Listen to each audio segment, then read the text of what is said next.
کی باتیں عرض کر رہا ہوں، اس پہ نکات اور ہیرے ہوتی بات نہیں، سیدھی سیدھی باتیں جو تاریخ کی ہے پوری ذمہ داری سے کر رہا ہوں۔ ایک اکیلے علی نے اتنے کافر مارے جتنے 312 نے مارے۔ اچھا ادھر یہ جنگ ختم ہوئی، کافر ہارے، مشرک ہارے، واپس چلے۔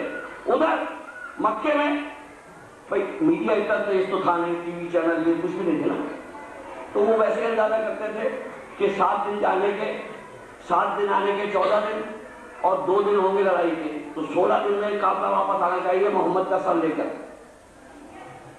اور وہ سارے کے سارے مکے کی پہاڑیوں کے پاس جمع ہیں، بچوں کو آگے بھیجا کہ جاؤ دیکھ کر آؤ، قافلہ آ رہا ہے، اس پہ نیزہ ہوگا، نیزے پہ محمد کا سر ہوگا۔ بھائی خوش ہیں، لاکھ اوپر منظر سجائے گئے، کعبے کو سجایا گیا کہ آج یہاں میں منت پوری ہوگی۔ اور تھوڑی دیر میں آ کے کہا کسی نے، بچوں نے، کہ وہ لشکر آ گیا، لشکر آ رہا ہے، کہا نیزہ ہے کوئی؟ کہا نیزے تو ہے، کہا کوئی ہے سر؟ سر نیزے پر؟ کہا سر نہیں، کہا اچھا کوئی بند کر کے لا رہے ہوں گے صندوق میں، آنے دو۔ بہت خوش ہے، قافلہ آیا، اب جو دیکھا تو شکلیں اتری ہوئی، ٹوٹے پھوٹے۔ کیا ہوا؟ محمد کو مار دیا؟ نہیں۔ جنگ ہوئی؟ ہاں ہوئی۔ کیا ہوا؟ ہار گئے۔ کیا بہت زیادہ تھے وہ؟ تم تو 1000 تھے، وہ 2-3 ہزار تھے۔ کہا نہیں، کتنے تھے؟ 313۔ 313 کو تم نے نہیں مارا؟ کہا 313 سے ہمیں کیا، تمہیں کس نے مارا؟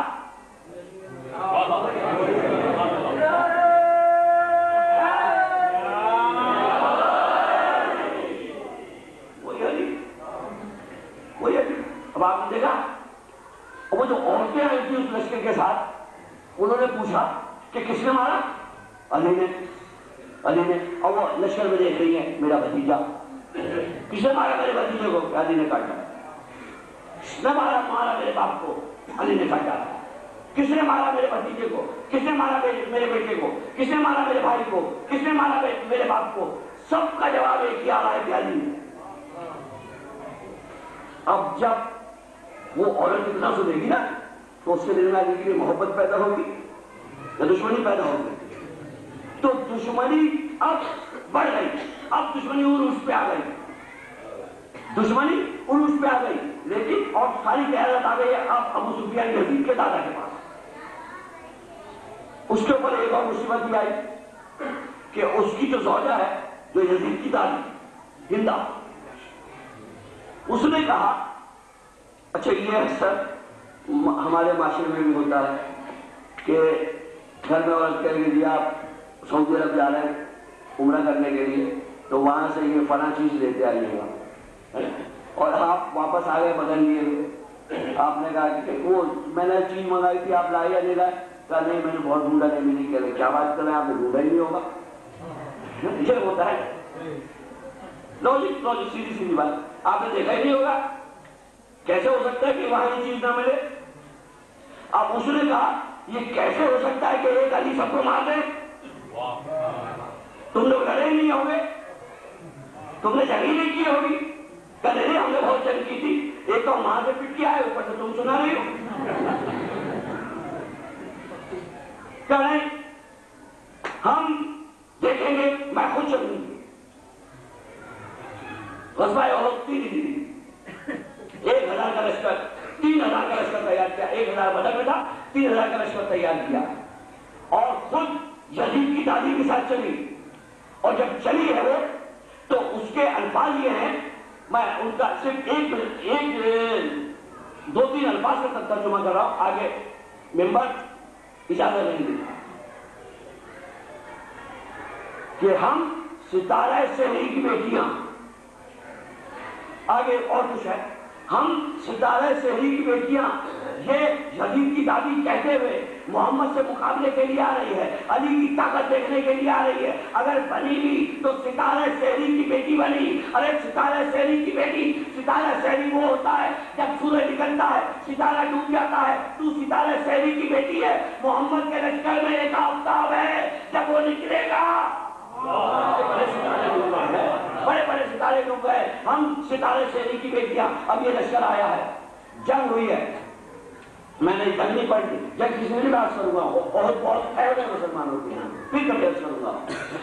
جنگ ہوئی، مسلمان جیتے، اس کے بعد دوبارہ مسلمان ہارے، مسلمان پلٹنا شروع ہو گئے، ایک صدا بلند ہوئی، قد قتل محمد، معذاللہ محمد قتل ہو گئے۔ جیسے ہی یہ صدا بلند ہوئی مسلمانوں نے میدان چھوڑ دیا، مسلمانوں نے میدان چھوڑ دیا۔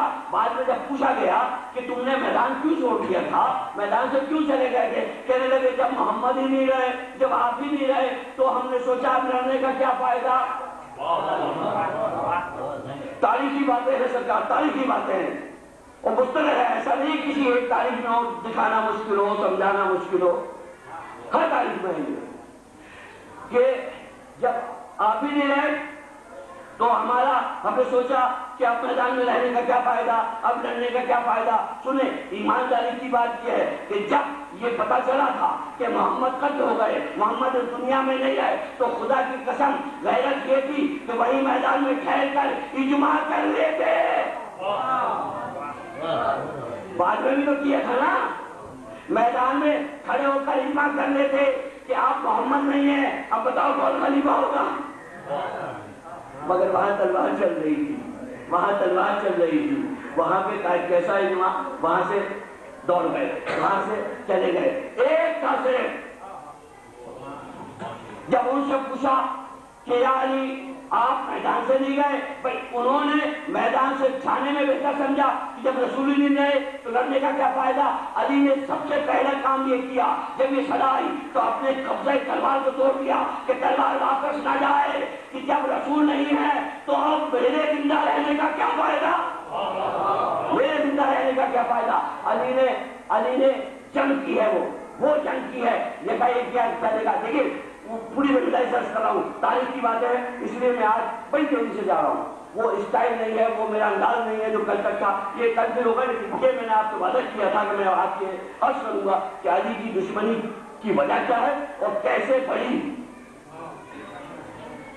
اب کافروں نے سوچ لیا کہ اب محمد اکیلے رہ گئے، اب آسان ہے مارنا۔ خدا کی قسم میدان احد میں صرف 3 ہستیاں تھیں، 3 ہستیاں، یا اللہ تھا جس کا دین تھا، یا محمد تھا جو اس کا رسول تھا، یا علی تھا تو اس کا ولی تھا۔ تو مجھے کہنے کی اجازت ہے نا کہ میدان احد میں صرف 3 ہی تھے، لا الہ الا اللہ، محمد رسول اللہ اور علی ولی اللہ۔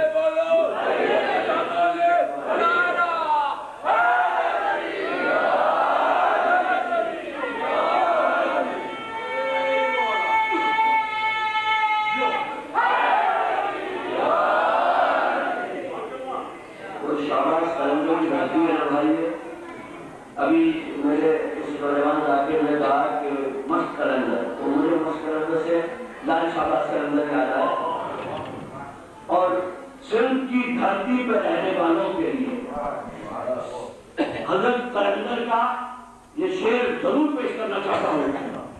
میری بات جانی رہے گی لیکن یہ شعر سن لیجیے، یہ تبرک ہے، یہ تحفہ ہے۔ حضرت لال شاباش قلندر فرماتے ہیں، ہر کتاب کہ در او نمود ذکر علی۔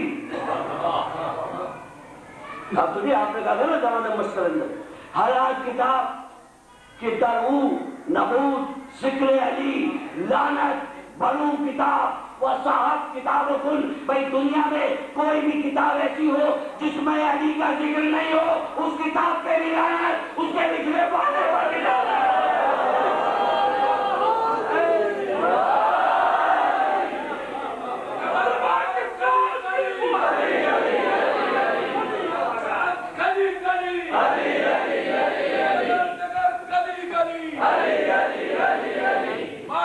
دستور کا حق ادا کرتے ہوئے دونوں ہاتھ بلند کر کے